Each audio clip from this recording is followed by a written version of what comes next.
Millionaire CEO fell in love at first sight with the clumsy bridesmaid at his friend's wedding.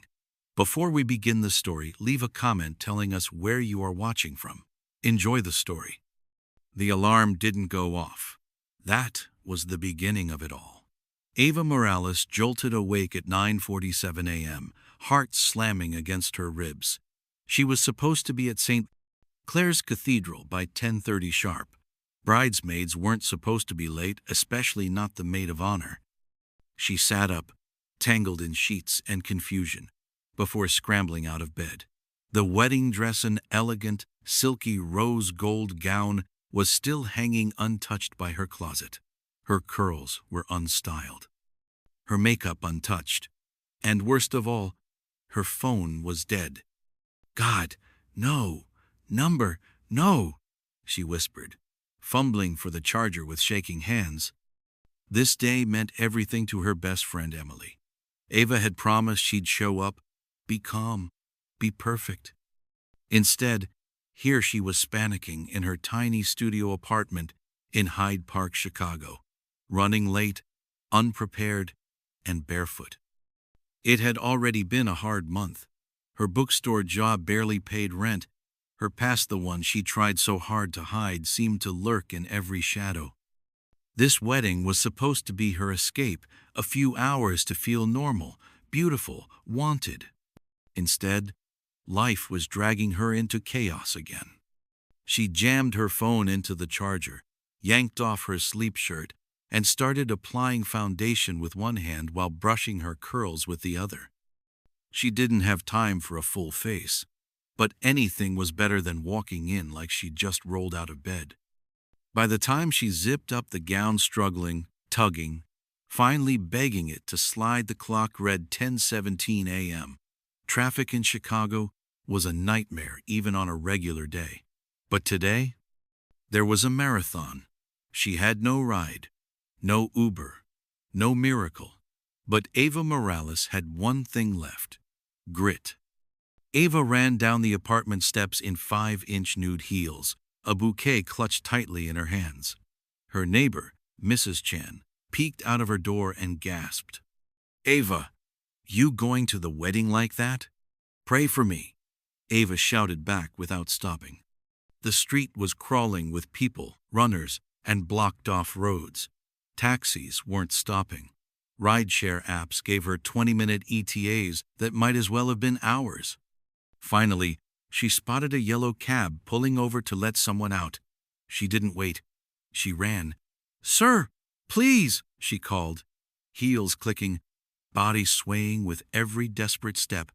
"Can you take me to St. Clair's?" The driver, a grumpy old man with deep creases in his face, sighed. "You should have called ahead, missy. City's jammed." I know. Please, it's my best friend's wedding. She'll kill me if I don't make it." He eyed her through the rearview mirror. "You got cash?" Eva blinked. "No, just card." He grunted and waved her in. "Get in. But if we get stuck, it's on you." Meanwhile, across the city, Logan Pierce stood in front of his full-length mirror in a luxury penthouse overlooking the lake. His tuxedo was flawless, his shoes polished, his expression blank. The wedding wasn't his, it was for his oldest friend, Nathan. Logan wasn't used to these emotional ceremonies or sappy speeches. He was a CEO, a billionaire, a strategist. Everything in his life was scheduled, calculated, and clean. And yet, something in him felt restless today. He had everything money could buy: tech empires, real estate, influence, tailored suits, but no warmth, no real connection. He had dated models, heiresses, even actresses, but none of them ever made him feel like he was home. His mother, Miranda, had already started pushing another suitable woman from a wealthy family. Logan wasn't interested, not anymore. St. Clair's Cathedral was already glowing with white roses, satin ribbons, and gold candlelight. Guests were arriving in flocks, dressed in elegance and grace. The bride, Emily, was already pacing in her bridal suite, Where is she? She hissed. Where is Ava? She'll be here, the makeup artist soothed. She texted an hour ago. But Emily's stomach churned. Ava was more than her best friend. She was her anchor. Emily had stood by her through years of trauma and struggle. They had built each other back up from broken homes and painful pasts. Ava couldn't miss this. She just couldn't. Ava's cab hit a traffic wall 2 blocks from the church. The driver shrugged. You're on your own from here, sweetheart. She paid, thanked him, and without hesitation ran, in heels, on cracked sidewalks, past staring strangers. She held her dress up, bouquet in hand, curls bouncing, and eyes locked on the looming towers of St. Clair's in the distance. Logan had just stepped outside for air, standing at the top of the church steps, black tux immaculate, sunglasses resting on his sharp nose. And then he saw her. A woman running down the street like her life depended on it. Silk dress clinging to her curves, her cheeks flushed, her eyes filled with purpose. She looked like a walking contradiction, chaotic but elegant, desperate but powerful, late but right on time. Logan blinked. For the first time in years, something moved inside him. Who is she? He muttered. Nathan stepped out beside him and chuckled. That's Ava, Emily's maid of honor. She's always like this. But Logan wasn't laughing, because this wasn't like this. This was fate. Ava reached the cathedral doors, gasping, sweating, and laughing through her panic. The wedding planner looked ready to faint. You're late. I know. I'm sorry, Ava wheezed, catching her breath. No time. Get in line. The music was starting.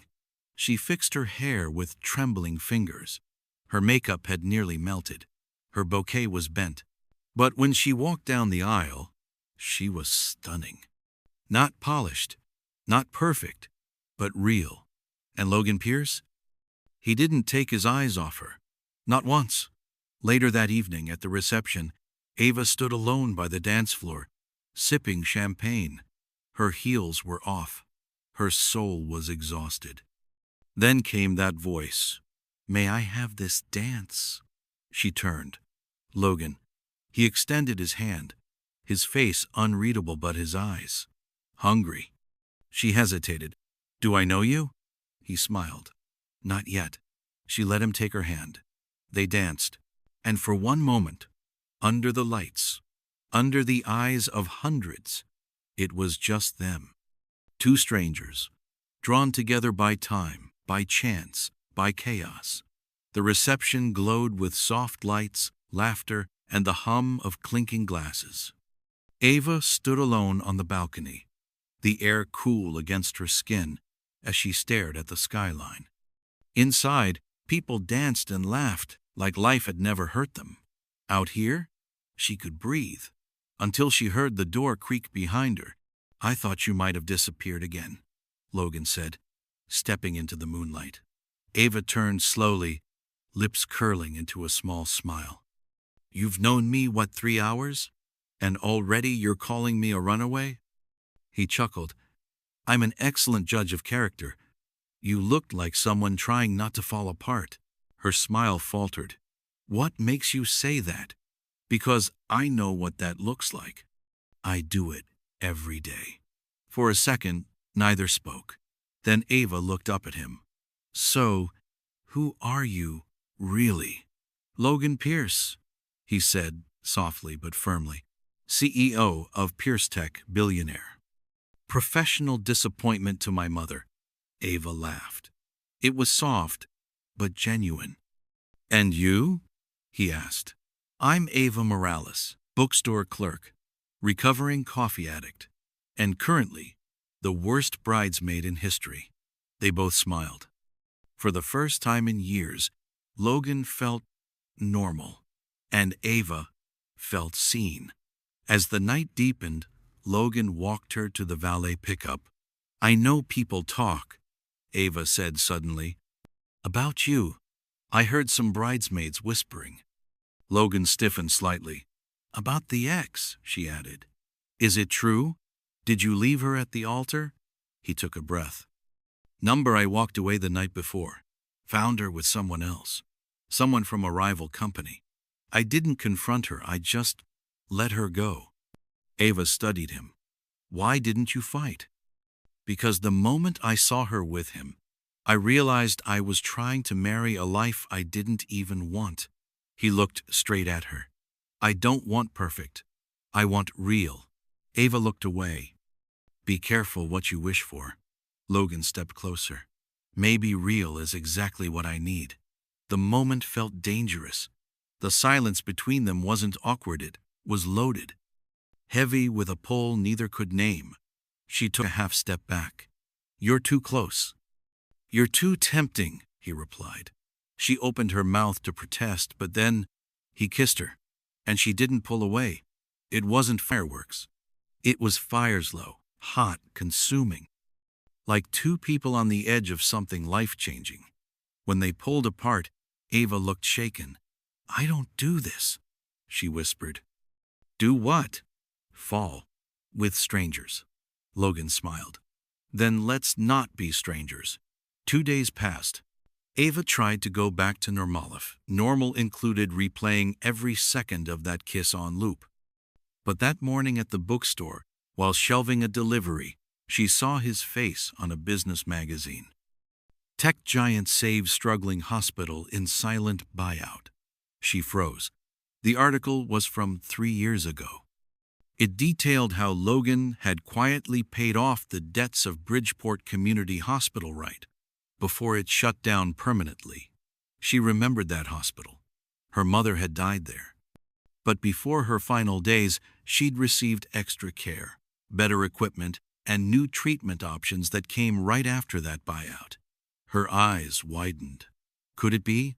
She went home and dug through old boxes, hospital bills, discharge notes, one letter from a nurse who mentioned a sudden influx of resources that extended her mother's care.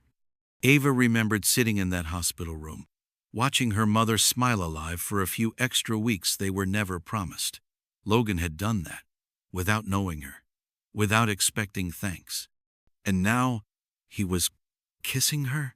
She felt her walls cracking, slowly, painfully. As night fell, Ava sat by her window, journal in her lap, trying to make sense of it all. Then came the text. From an unknown number, tell him the truth, or I will. Jason. Her heart nearly stopped. Number. It couldn't be him. Not now. She deleted the message, but it was too late. Jason King was watching again. The man who almost ruined her life. The man who promised to destroy her. And now, he knew she was with Logan. That night, Logan called her. Still thinking about our kiss? He teased. Ava tried to smile, but her voice cracked. I've been thinking about something else. Oh? You once saved a hospital. Logan paused. How do you know about that? My mom was a patient. You gave her more time. He was quiet for a long moment. I didn't know, he finally said. But I'm glad it mattered. It mattered, she whispered. It still does. They didn't say, I like you. They didn't say, this is real. But everything in their voices said it loud. Logan didn't know her full past. Ava didn't know all of his scars. But for a second, they were just two people, drifting towards something beautiful. And neither of them knew Jason had just booked a flight. It was a Wednesday morning when Ava's phone buzzed uncontrollably on the kitchen counter. At first, she thought it was just group chat noise, Emily probably sending wedding pictures or memes. But as she wiped her hands on a dish towel and picked up the phone, the screen stopped her cold. 27 missed calls, 42 messages, 19 emails. Then came the headline. Who is Ava Morales? Billionaire Logan Pierce's new flame has a dark past. She opened the link with trembling fingers. There were photos from years ago, her standing outside a courthouse in tears. Others, showing her storming out of a bank, a scanned police report from a fraud investigation she was cleared from but never forgot. And worst of all, sources say Ava once filed for bankruptcy after being linked to a financial scandal involving her ex-boyfriend. Logan Pierce has yet to comment. Ava's legs gave way. She collapsed onto the couch, heart pounding. Jason. It had to be Jason. Within hours, the article had gone viral. Blogs reposted it. Anonymous social accounts made videos. People dug into her personal pages. Trolls found her old photos and turned them into memes. By noon, her boss at the bookstore pulled her into the office. "I'm sorry, Ava. Corporate says we can't be tied to this kind of attention." "But I did nothing wrong," she whispered. "I believe you," he said quietly. "But we're a public company." Just like that, she was jobless. Just like that, her quiet little life shattered again. At Pierce Tech headquarters, Logan entered a boardroom filled with tension. His senior team sat in silence as the image of Ava's headline glowed on the big screen. One board member finally said, "Logan, we need to talk about this." Another added, "Investors are already calling. If you don't release a statement and distance yourself—" "No," Logan said coldly. The room froze. "I won't feed the narrative that she's a problem, that she's trash. She's not," he continued. "She survived more than any of us would. And she's done it without money, without favors, and without running." "Logan," his purrhead began, "you have a responsibility." "My responsibility," he interrupted, "is to protect the woman I care about." Silence fell. He stood, buttoned his suit jacket, and left. That night, Ava sat in her apartment with the lights off. She hadn't eaten. Her phone rang again, Logan. She didn't answer. A knock came at her door. She froze. Then his voice. "Ava, open the door." She opened it slowly. Mascara smudged, eyes red.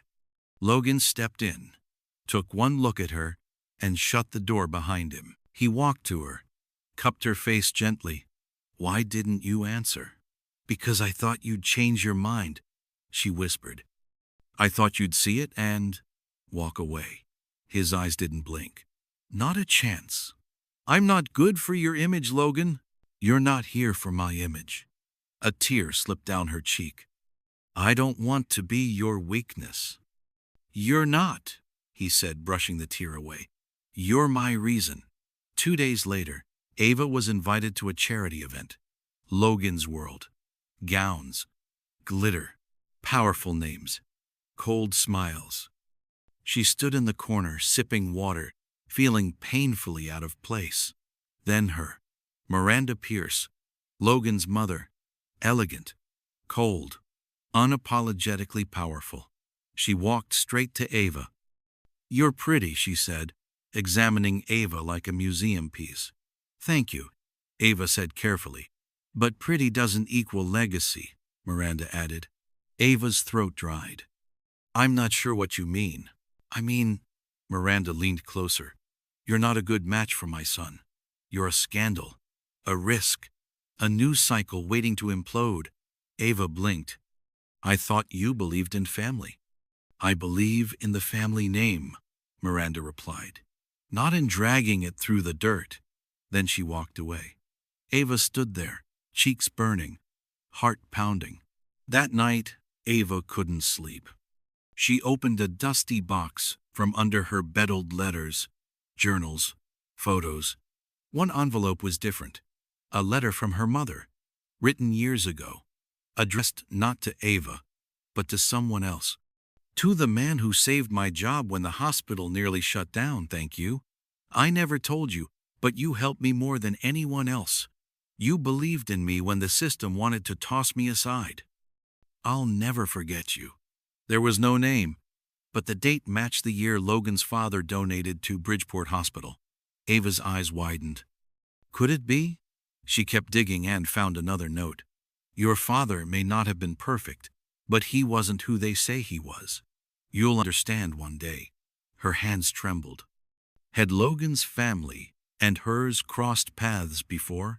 Were they more connected than they thought? Or was she about to uncover something that could tear them apart? Elsewhere in Chicago, Jason sat in a dim bar, watching Ava's viral story unfold on his phone. He smiled darkly and took a sip of whiskey.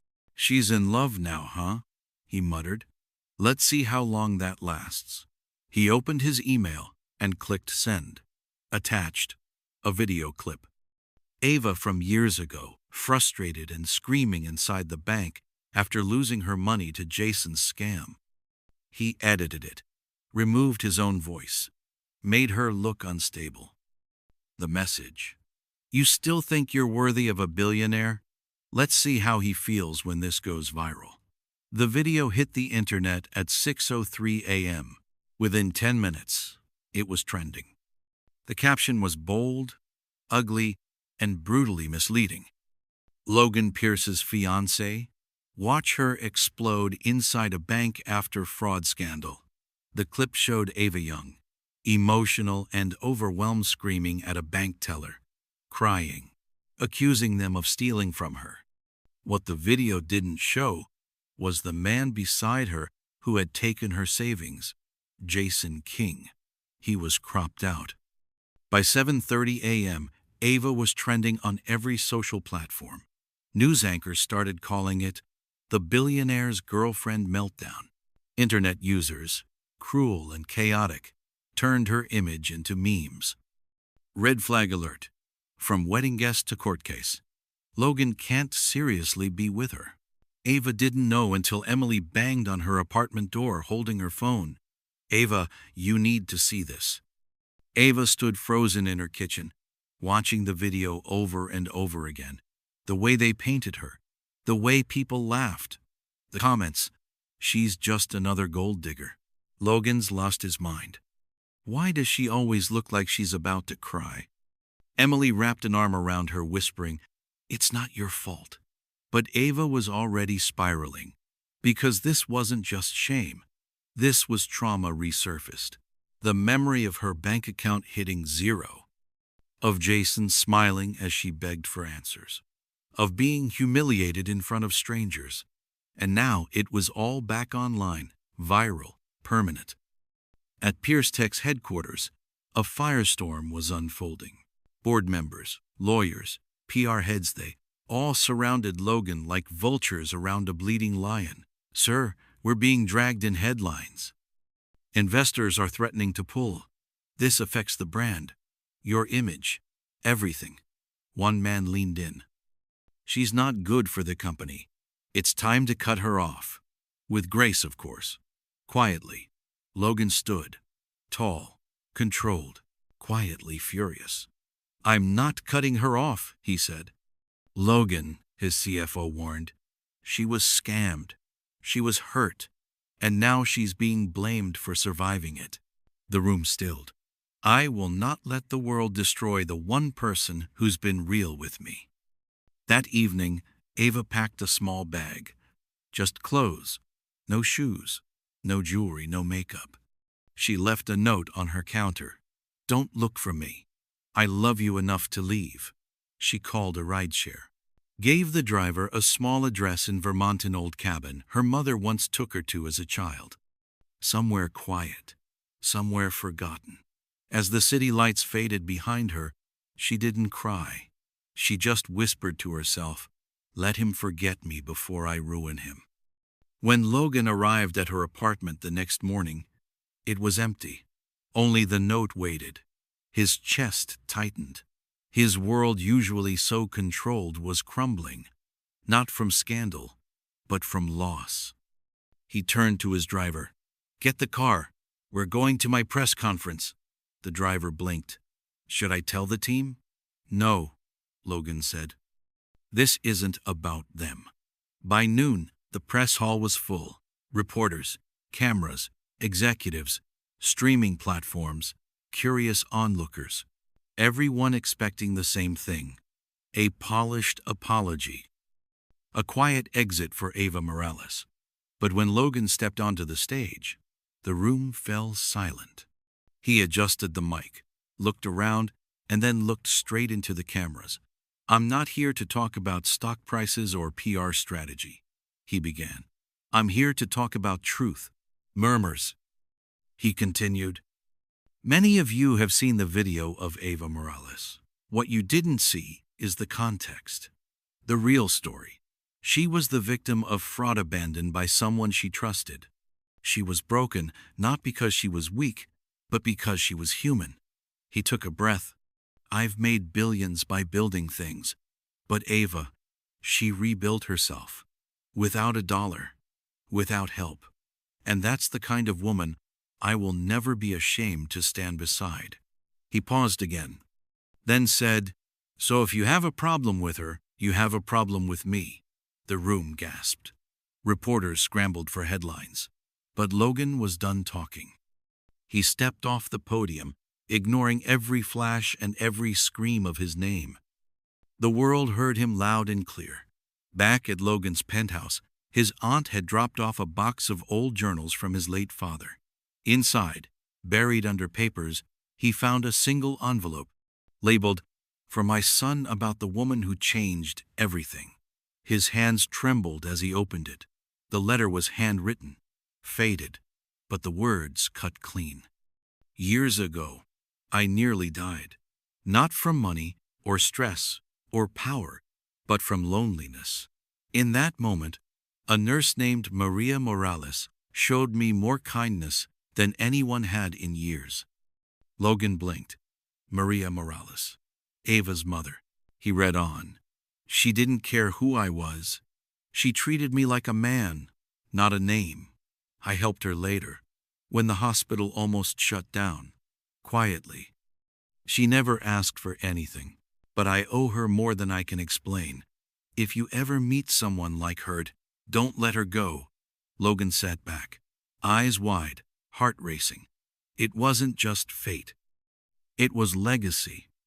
The ballroom was glowing with silver and gold.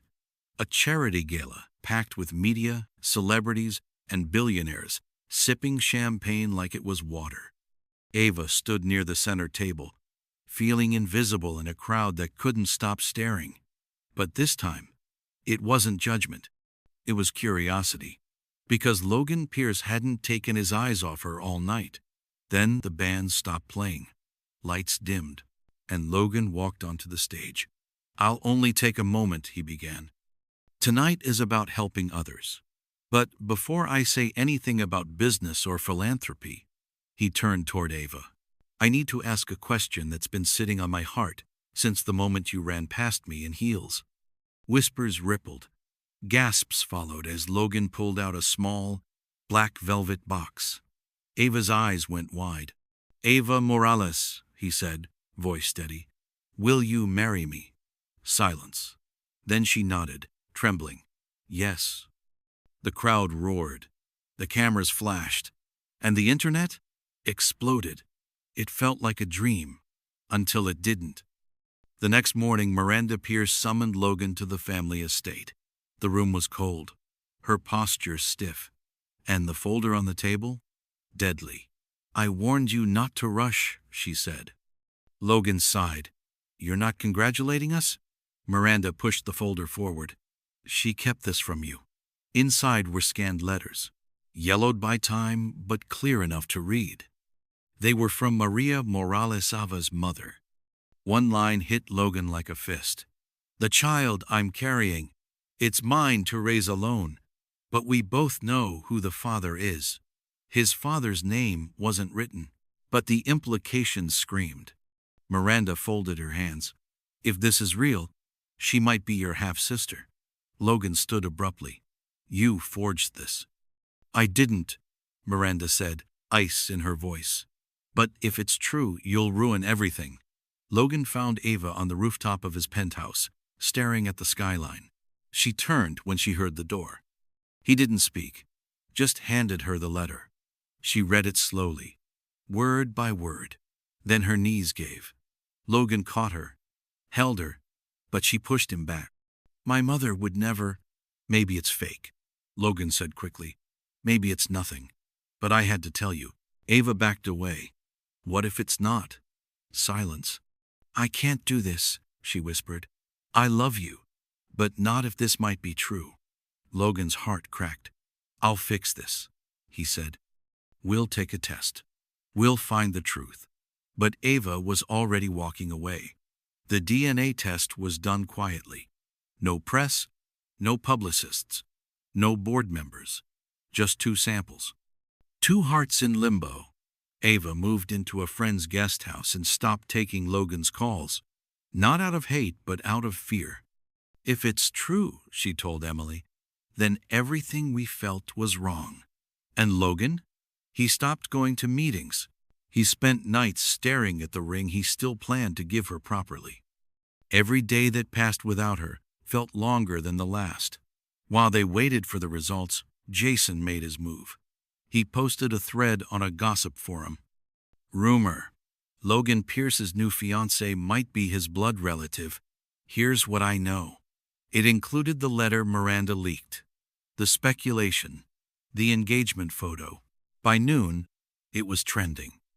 By 2 p.m., Logan's company stock dipped. By 6 p.m., Ava's number was leaked. Strangers started sending her vile messages. She deleted her socials and packed her bag again. She was tired of running. But this time, she didn't know what she was running from: the lie, the past, or the truth. Logan opened the envelope with shaking hands. One line stared back at him. No biological relation. He was free. She was free. They weren't family. But by then, Ava was gone again. She hadn't waited for the answer. She thought he might believe the rumors. And Jason? He sent her one last message. Even if the test clears you, you'll never be enough for him. Buried in her mother's old chest, Ava found something new. A journal. One she'd never opened. Inside, an entry explaining everything. Her mother had loved Logan's father as a friend. He had helped her when the hospital nearly laid her off. He was kind, generous, and yes, their connection was deep. But the baby mentioned in that letter was not Logan's father's. It was Ava's mother venting heartbreak betrayed by another man. A man who ran. The note was never meant for Logan's family. It was just grief on paper. A grief that had now twisted into a storm. Logan stood in his suit, outside the Vermont cabin where Ava's friend said she might be. Snow fell lightly. He clutched the test results in one hand, a ring box in the other. The door opened. Ava froze when she saw him. "You're not my sister," he said breathlessly. "We're not related. That letter was a misunderstanding, and I love you." She didn't move. "I love you," he repeated. With the mess, with the headlines, with the truth. Tears ran down her cheeks. "You still want to marry me?" she asked. He stepped closer. "Only if you'll say yes again." She smiled. And this time, there were no cameras. Just forgiveness. And forever. The cabin was quiet. Snow blanketed the world in white, muffling even the birds. Inside, Ava wrapped herself in a thick blanket and stared out the frosty window. She could still hear Logan's voice from that day he showed up, with the DNA results and the ring. "We're not related. I love you." He meant every word. But after everything, the headlines, the shame, the near loss, she needed space. She needed to choose herself for once. She told him, "Give me 1 more week. If I don't come back, let me go."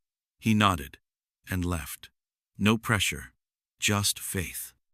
But not everyone let go. Jason King was a shadow that refused to fade. He'd been watching Ava's every move through burner accounts, anonymous tips, even a drone he'd flown near the Vermont woods. He knew where she was, and he was angry. Angry that she didn't fall apart. Angry that Logan still wanted her. Angry that he had lost. So he drove through the snow, with a bottle in one hand and bad intentions in the other. Ava found it by accident in an old journal of her mother's hidden inside a blanket chest. She opened it with trembling fingers. And there on the last page her mother had written, "Love isn't a rescue. It's a partnership. One day, you'll meet someone who won't try to save you but will stand with you while you save yourself. That's love. That's forever." Ava clutched the book to her chest. She knew what she had to do. That night, a snowstorm blew in. Ava bundled up and stepped outside, needing air. That's when she saw the figure through the trees. Stumbling, slipping, getting closer. Jason. He reeked of alcohol, his eyes wild, his breath uneven. "You ruined me," he slurred. Ava backed away. "You took everything. You made me look weak." "You did that to yourself, Jason." He stepped forward. "You think that rich punk will protect you? You think you're better than me now?" "I've always been better than you," she said, voice steady. "Because I never took from people just to feel powerful." That's when Jason lunged. But a car's engine roared. Headlights burst through the trees. Logan's SUV skidded to a stop. He jumped out, eyes burning. "Get away from her," Logan growled. Jason turned but too late. Logan hit him once. Hard. Jason collapsed, groaning in the snow. Within minutes, police sirens echoed through the mountains. Logan had already called them. Jason was arrested on charges of stalking, harassment, fraud, and multiple counts of cybercrime. Ava stood quietly as they cuffed him. He looked up at her one last time. No smirk. Just hollow defeat. Logan wrapped his arms around her. She didn't cry. She was past tears. That night, back inside the warm cabin, Ava lit the fireplace. Logan stood in front of it, watching her. She turned and smiled softly. "You didn't have to come." "I did." "Why?" He stepped closer. "Because I told you I'll always chase you." She reached into her pocket and pulled out a small velvet box. He blinked. "You kept it?" he asked. She nodded. "Ask me again." He took the box, opened it slowly, got down on one knee, and said the words again. This time, it was just the two of them. No cameras, no chaos, no past. Only love. And she whispered, "Yes." It was small. A meadow behind the cabin. 2 chairs. 1 violinist. A justice of peace. Ava wore a simple white dress with her mother's locket. Logan wore a charcoal suit. They said their vows with tears in their eyes and smiles that wouldn't leave. "You were late," he teased as she walked to him. She grinned. "But I made it." Later, they sat on the cabin porch, watching snow fall like feathers. Logan held her hand. Ava leaned her head on his shoulder. "You know what I realized," she said softly. "What?" "I never believed in fate, until the day I ran in heels. And you looked at me like I was worth something." He kissed her forehead. "You were worth everything." And with that, the bridesmaid who ran late, the billionaire who stopped believing in love, the ex who tried to ruin it all, the pain, the past, the headlines, all of it melted into one truth. They found love. They fought for it, and they chose each other, not because it was easy, but because it was real. Thanks for watching. Join me next time for more captivating stories. Trust me, you won't want to miss it. Before you go, help me grow this community. Hit that like button for more thrilling content. Subscribe for new uploads. Colorado MMEN below with your theories and reactions. Share with friends and family who love a good story. I'll see you in the next video. Thanks for being an amazing part of this journey.